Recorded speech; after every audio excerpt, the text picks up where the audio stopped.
Welcome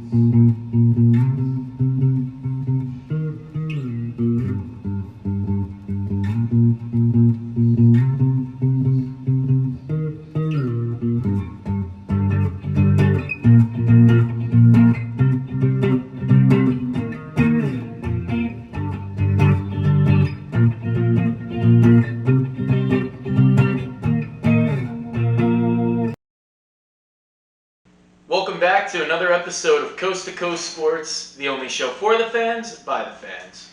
And I'm Michael Fiumefreddo, and happy February, first of all. And we got 5 days till Super Bowl 55 coming up.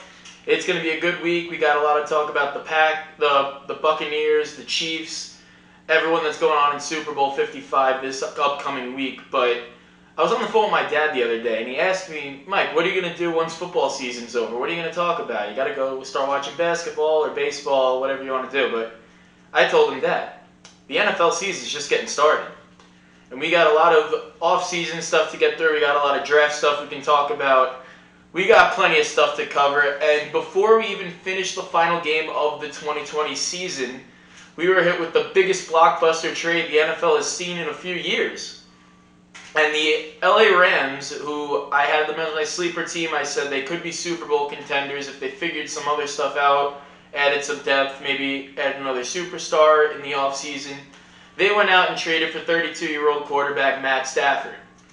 Now, they gave up their former number one overall pick, Jared Goff, who led them to the Super Bowl, along with 2 first-round picks for an older guy who's a little bit cheaper. But then you look at what they gave up, besides those future firsts, but Jared Goff is the man that took Mahomes into one of the biggest Monday Night Football games of all time, went toe-to-toe with him, and ended up beating him 55-44. He brought them to a Super Bowl that same year. And you got look at a guy that they just got, Matthew Stafford's never won a playoff game in Detroit. And Jared Goff, this past season, took his team into a road playoff game against a division rival and won. And he actually came in relief in that game. He was still not even 100% healthy. He started as the backup, and then the quarterback, John Wolford, got hurt. So Jared Goff stepped in and led them to the win. The week after that, he took Aaron Rodgers and the Green Bay Packers, who were my Super Bowl favorites at the time. He took them all the way to 3.5 quarters in, toe-to-toe with them, and then Green Bay pulled away. And when you look at the team that Stafford was on before, the Lions, he was never really able to best Aaron Rodgers and that Packers team. Granted, the Lions were a much worse team than the Rams were, but still, that's saying something about the quarterback you just gave to the Lions now, and the guy you got in return. So what that had to do was the Rams had to think that Matthew Stafford was far and wide that much better of a quarterback than Jared Goff was. And when you look at the numbers, Matthew Stafford had a much better season this past year on paper in terms of yardage. They were very similar. Touchdowns, Stafford threw more. Interceptions, Stafford threw less. And Matt Stafford also had a higher quarterback rating. Now, the question I have to the LA Rams fans, the guys over in the LA Rams organization is Stafford your guy, though, that's going to make the playoff push? We talked about they upgraded now. They've upgraded at the quarterback position, one of the most important on the field. They're returning basically all their guys. They still have Donald. They still have Jalen Ramsey. They still got Woods, Cam Akers, Cooper Kupp, Higbee, all those guys. The offensive line is one of the best in the league. But even when you upgrade a quarterback, is he going to be able to take Patrick Mahomes into a primetime game and best him? Is he going to be able to go into a rainy game in Seattle in a playoff game and win there? Even San Francisco or Arizona is going to be tough to beat in a few years divisionally. Is he going to be able to go up against Aaron Rodgers and actually win this time? Maybe play better in that last half of the quarter when Aaron Rodgers and the Packers really turned it on? Is he going to be able to compete in a Super Bowl even though he's never been to the second round of the playoffs? These are just important questions that the organization's got to ask themselves, whether it be did we make the right move now, or should we have kept our first rounders and maybe when Goff's contract's up, we look ahead? Now, speaking of Jared Goff's contract, he's under their huge contract that the Rams gave him 2 years ago. He's under that till 2025. The Lions, I believe, got the best game manager in football right now. And that's not saying Jared Goff's a bad quarterback. I'm saying he does what he needs to do really well. We've seen on the Rams when he's had to step up in big games, he's done it. We've seen the flip side of that where he's failed to do so, but when the team's playing well, Jared Goff's playing well, and he's the reason for that. When the defense bails him out, you say, oh, well, that's why we have those guys like Aaron Donald and Jalen Ramsey. When the offense wins because Jared Goff makes a big-time play or some big-time throws throughout the game, you say, that's why we have Jared Goff at quarterback. But the Lions are, talent-wise, one of the worst in the NFL, where the Rams were one of the best. The 2 first-round picks that the Lions got from the Rams will definitely help out in terms of getting the right weapons, the right offensive linemen, the right defenders to help out Jared Goff become that game manager that he was in Los Angeles. And do I think it's the right fit? Not entirely, but who knows? This is one of the times where I will admit that it's very subject to change. Like, I don't have my full opinion on this deal yet because I want to see what Jared Goff can do in a system that's not built to his advantage, where he might have to step up and play from behind late in games. So this is very subject to change. I'm not going to say this isn't going to work or it's phenomenal. I think for the Rams, they do have a shot to be Super Bowl favorites now with Matthew Stafford at the helm. But what really comes out of this deal, and I think the biggest takeaway, is that the Lions have now just set the quarterback market. And in this specific year, when we talk about superstars being on the move and teams looking to make an upgrade at the quarterback position to compete with Patrick Mahomes, to compete with Aaron Rodgers, maybe compete with Tom Brady for another year. But I'm looking at this list now, and I saw this trade a week ago from ESPN. So before Matthew Stafford and Jared Goff made that swap, ESPN said the Jets would receive Watson and a 6th-round pick, in the 2022 draft, so next year, for the Texans, and the Texans will get their 2 firsts this year, so the 2nd overall pick, which belongs to the Jets, and the 23rd, which belongs to the Seahawks, and they'll also receive a 1st-round pick next year. And I see this, and I'm like, 3rd-round 3 picks, that's pretty much a steal for what Deshaun Watson would be bringing to a team. If any team can get away with giving up 3 first-round picks for a top 10, maybe 5 quarterback in the league, you go for that 9 times out of 10. The problem is, the longer and the more I hear about these deals for Deshaun Watson, the less I think they're going to happen. And you just saw Matthew Stafford, who's a 32-year-old quarterback, never won a playoff game. He's been to the playoffs before, but never done anything. He's just been a great player overall in this Lions organization. He just got traded for 2 first-round picks. And I think all of us would agree that Deshaun Watson is better than Matthew Stafford. And he's younger. And he's a guy that's played with nothing before and had a very good career statistical-wise. And you're offering 3 first-round picks now? I can see him going upwards in that 4 or 5 pick range. Teams are going to have to give up their future for Deshaun Watson. And you look at teams that have given up a majority of their future to pick a quarterback. You saw the Rams do it a couple of years back when they drafted Jared Goff. The Eagles did the same thing. The Chiefs moved up in the draft to take Patrick Mahomes, even though Washington football team in 2012 gave a boatload of picks to get Robert Griffin III at the number 2 overall pick. So it comes down to, is a team willing to trade their future for basically either the best or the 2nd best guy in this upcoming draft? Now there's a couple teams, and I wrote this out. I've been thinking about all the teams that are in the quarterback market right now and teams that are out. So look at the out category. You have the Lions and the Rams, obviously. They're not going to go make another move after the one they just did. The Jaguars, I don't think they're in the market for Deshaun Watson because they have Trevor Lawrence basically for free. And then you got the Steelers who picked up Deshaun Watson this past week.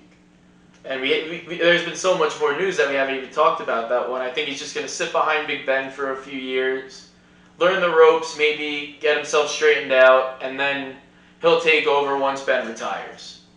But the teams that are in the market, obviously the Texans, because we talked about Deshaun Watson leaving. We got the Patriots. I know Bill Belichick was not very happy with Cam Newton's play this past season and wants some change. The Colts just lost Phillip Rivers, and the Broncos have made it public that they want to move on from Drew Lock, maybe bring in a veteran to compete. But if they can get Deshaun Watson, there's no competition. Now you're wondering, why are there only 4 teams on that list when we've been talking about the Jets trading for Deshaun Watson? We've talked about the Bears trading for Deshaun Watson. We talked about the 49ers. We talked about the football team, the Panthers, the Saints. All those guys are in my undecided category. And there you can see it on the screen. I got the Jets, the football team, Vikings, Falcons, Panthers. I think they can all, those 4 teams besides the Jets can make a move for a quarterback, but it's not necessary. Saints, they apparently like Taysom Hill, want to keep him around for some time. Niners have never really said they wanted to trade Jimmy Garoppolo. It's more just the media and fans saying we need to upgrade at the position. And then the Bears, same thing. Mitch Trubisky just brought them to the playoffs. You don't have to give up on him unless you have a guy like Deshaun Watson that you really want to trade for. So what this really comes down to is a couple things. Are any of those teams willing to give up their future and make a change at the quarterback position? And are these teams actually in the market for a quarterback? Or is the media just saying, hey, yeah, Deshaun Watson's better than this guy, so the 49ers should trade for him. They don't need Jimmy Garoppolo anymore. I think they can get Deshaun Watson and be even better. But all those teams still can do the same thing without giving up 4 or 5 first-round picks. They can either stick with the guy they have. They could trade for someone else. You got a bunch of quarterbacks on the market this year. Sam Darnold, if the Jets want to draft a quarterback at number 2, he could be available. Carson Wentz demanded a trade from the Eagles. Matt Ryan could be on the trade block. Kirk Cousins could be on the trade block. Even Jimmy Garoppolo, even though we talked about the 49ers already, saying they might not want to move on from him, but who knows? He could be available for the right price.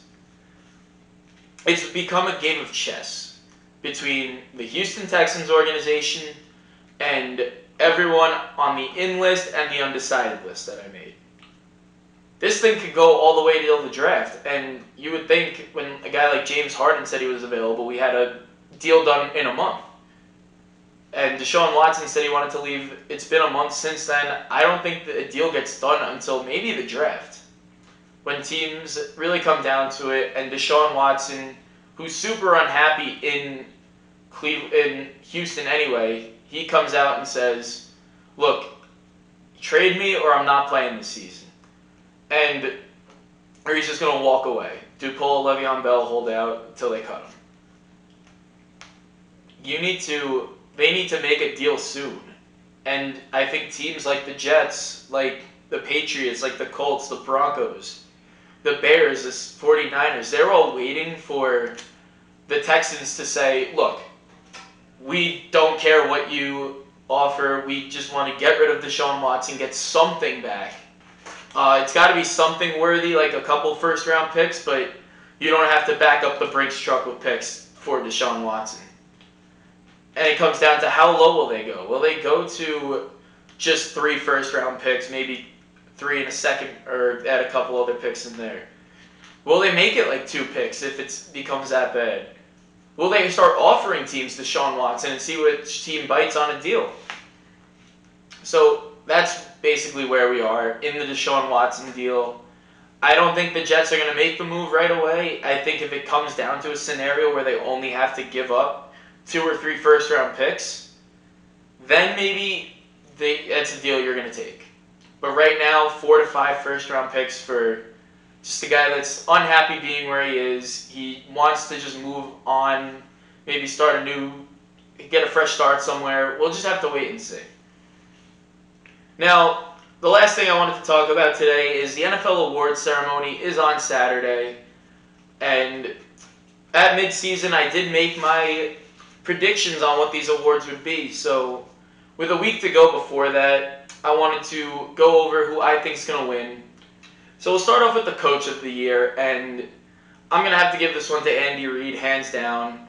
He's the best coach in the league right now. He's in the Super Bowl. His team went 14-2. It was the best record in the league. I think that one's a no-brainer. Offensive Rookie of the Year, though, I had a tough one with this one. I was between Justin Herbert and Justin Jefferson. It'll probably go to the quarterback, Justin Herbert, especially when you look at the year he had. He was 6th in terms of most passing yards in the league. As a rookie, he threw for 31 touchdowns, 10 interceptions.